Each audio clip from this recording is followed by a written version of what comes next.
First of all, before talking about Leo Messi and the unveiling in Paris on Wednesday, no, it wasn't me who shouted his name from the back of the room. Are you sure? I promise. I did join in later. Of course you did, yeah. Because I had a lot of messages, even from my own family, saying, we heard your voice, but I didn't start it at all. But then I did clap and I did, everybody kind of joined in. Why not? You were excited, weren't you? Yeah, and the guy who did it, to be fair to him, was a former PSG player, now does the commentary on La Ligue, Argentine like Messi, who played for Argentina, a striker in the 80s. And he was clearly very, very excited. What was his name? Omar Da Fonseca. Okay. He played in France a lot, for Monaco as well, and Toulouse and Tours. And Messi is his idol, has always been. And I think for him to see Messi there at the Parc des Princes, where he also played himself, was just too much to take on. And he said, let's have fun, let's celebrate him. So I didn't mind that. It was a very special day for me. Robert, I don't know how you saw it and what you've made of it now, but I promise you, for me, being there was just extraordinary. Well, I still think he's the best player in the world. There's no question about that in my mind. And for him to come to Paris, see him in a new shirt, see him try and replicate all the things he's done for Barcelona, I think it adds excitement to Ligue. I think adds excitement to the Champions League with him playing for PSG, because PSG have to be one of the favourites now. But if they weren't already one of the favourites, they have to be probably the main favourites. I expect him to be outstanding.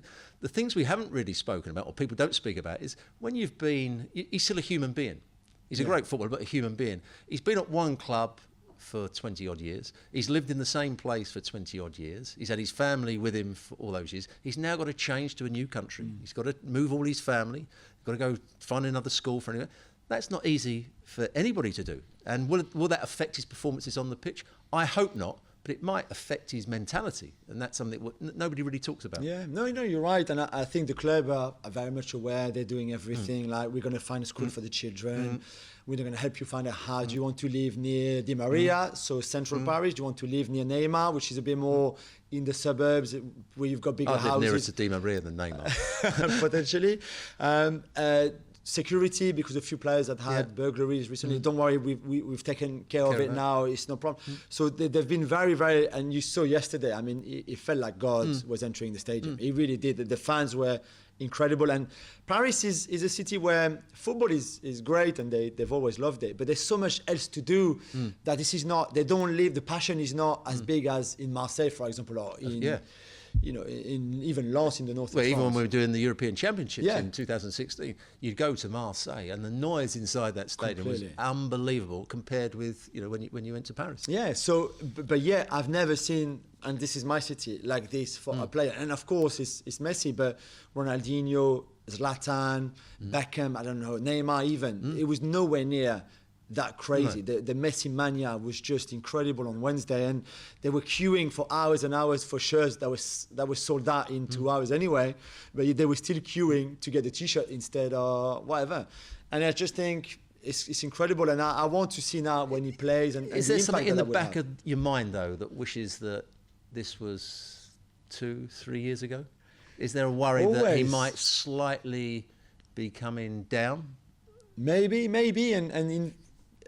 but in fairness, that they would not have been able to sign him 3 years ago. No, it would have been. He would not have wanted to leave anyway. And financially, the only way they could have done it, and already it's a bit borderline with financial fair play and everything else. The only way was that he. They've never worried about that before, have they? No, but I think this time they did, because they know people are going on and on and on about FFP, and it's right. But there was no transfer fee, and that's the only way they could have done it. And again, I think they pushed a bit for it, to be fair. But let's see. They said that revenues is going to increase massively. They're thinking about extending the stadium even more because they need more seats to also pay for Messi. It's just going to be one incredible. One or two players will be looking over their shoulder thinking, am I going to be the one that's going to be chucked out or tried to be chucked out the club? But if you're Thilo Kehrer and a Sarabia, this is a lifetime opportunity, once in a lifetime opportunity to play with the greatest player of all time. So why would you want to leave? So you can also say, you know what, I don't want to go to Bayer Leverkusen, I want to play here with Messi, even if it's just 10 games in the French Cup. But if a club says to you, if they come to Sarabia and say, we want you to go to here, or we've agreed a fee with it, you're not wanted anymore. No, there's nothing worse than being at a football club when you're not wanted. Whether Messi's there or not, there'll be several players that will know that their time is probably up, and they're going to have to go somewhere else to get a game. That's a good point, Stu, and I don't know I don't know if eventually you almost force them to keep you because you want to play with Messi. If really that's your ultimate goal, or if you're right, if you say, okay, I understand I'm not wanted here, I'd rather go back to Germany and play 45 games this season. I don't know. It's interesting for Kylian Mbappe as well, because the PSG president yesterday again, Nasser Khalifi, said he's not going anywhere. He's excited to play with Messi. Okay, that's great, and you want, but then he's out of contract in the summer 2022 now. And El Khalifi yesterday was saying, okay, Mbappe has been asking us, I will extend if you get me a competitive team. All I want is winning. So if you show me that we can win here in Paris and that you're building that team, then okay, no problem. That's always, from day one, that was his biggest condition. Let's say, of course, there was money. You're talking about the Champions League. Yeah. Now, you cannot tell me, if you're Kylian Mbappe or Wilfried, his dad, or the lawyer, you can't tell me this is not a competitive team. This is maybe the most competitive team in Europe with City, let's say. So if he doesn't extend, what kind of excuse can he find? You can't have an excuse for that. That's what Khalifi said yesterday. There's no excuse anymore. No. You look at the squad that PSG have got. I know they've got to get rid of some players to accommodate Lionel Messi. But it's a fantastic lineup. You know, it's a lot of attacking players. I think they've got a couple of midfield players that can do the defensive role as well. They've got some good defenders. There's no excuse now for PSG not to win the Champions League. It's a magnificent team, and everybody will be fearful of them. You know, I haven't always been a great fan of Neymar, but I know what a great player he can be, and if he gets his discipline right, which he probably will do with Neymar there and Mbappe, that's a formidable front line. You know, that's as good as anything in the world, isn't it, at the moment? Yeah, completely. I mean, we wrote a long story on the website about the inside story of the last 5 days or 6 days now in Messi's life, how he had to leave Barcelona and how he ended up in Paris, which, if you fancy it, is a really good read. There's one thing that is quite impressive, is that PSG managed to put together this contract, this package in 5 days. Yes, they had prepared it before because last summer when he wanted to leave the first time, they were hoping that they could convince him, so they put some sort of project together. But still, for a normal transfer, you would take 5, you know, and I mean really average player or like decent player. They just opened the drawer again and got the same contract out. Probably, and they changed a few things maybe there and there, because last year they would have had a transfer fee, not this year. But it's still impressive, and of course, when you have a lot of money, it helps you. I get that. But I still think that the club has worked really well and hard to make. Well, they reacted quickly, didn't they? As soon as because nobody was expecting Barcelona to say on the day that they did, you know, that his career is finished at Barcelona. So they got into it very quickly. They got all the deal done. You know, unveiled him, because that usually takes ages. You look at some of the transfers that have been going on during this summer. They've taken forever. It happened all so quickly, and it's brilliant for PSG, and it's brilliant for Ligue, and it's brilliant, I think, in the end for Messi. Yeah, and I was, on the phone to BT Sport yesterday, who for them, they extended their rights. They've had Ligue 1 since BT was created, and they're great, and I think BT did a really good job with it. And now, a week ago, it was a normal season, if you want, for Ligue 1. Yeah, PSG, the big favourite for the league, and you've got Neymar and Mbappe still, and let's show that.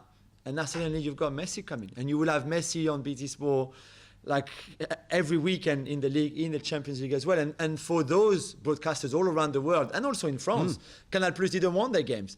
Now they will be able to show Messi live 22 games out of 38. And do you think that it's going to increase the attendances at some of the other grounds? You know, the interest in the game, because that's one of the problems that Ligue 1 has had over the years when I've been commentating on it. There hasn't always, so some of the lesser stadiums, they haven't had great crowds. It doesn't look particularly good because it's half empty. Will this inspire all the people to come out and watch Liga, or will it just inspire the PSG fans? No, I think everyone. Certainly when PSG will be in town, this is the PSG All-Stars. This is the French equivalent of the Galacticos or the Harlem Globetrotters or whatever. This is going to feel special. And those clubs, when PSG go away, will put the prices up, and rightly so. The price for the box up, all hospitality will go up. So I think everybody will benefit from it.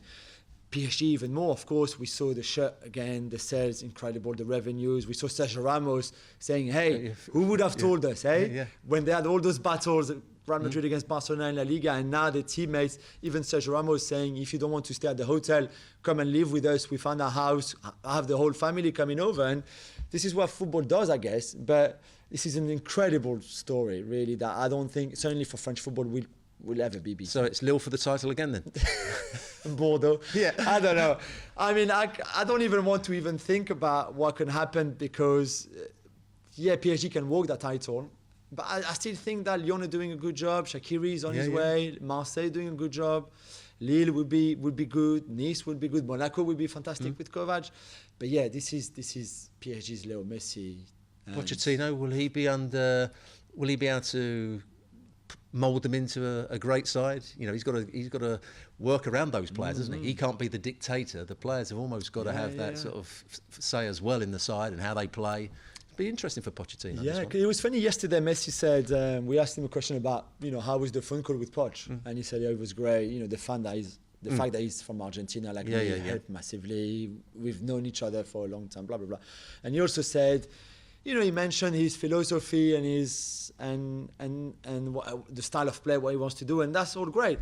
And I was thinking, hang on, his whole idea of football is intensity, high intensity, intensity runs, counter press, which is not what you do, Leo. Not what you do at all. He did it for Pep for several years when Barcelona were the high pressing team. But 10 years ago. Exactly, 10 years ago. And that was Pep. Yeah. So it'd be interesting to see what we get. But I think this is an incredible story. And again, I understand the people who don't like it and people who say this is not the way football should be run and should happen and all of this. I get it. But trust me, if you're a PSG fan like me, it's just incredible. Let's just hope he performs. Yeah. And again, I can't see any reasons why right now it won't. There's only one reason, and that's age, really. Yeah. If his legs aren't quite what they were, or he can't perform on a regular basis to the level that he wants to, can't play with the same intensity. True. But at 34, I think he's kept himself in good shape. Really he's a great player. I think he should be able to do it for another couple of years. I can't wait, Robo. I cannot wait. Thanks so much for watching ESPN on YouTube. And for more sports highlights and analysis, be sure to download the ESPN app. And for premium content and live streaming, subscribe to ESPN Plus.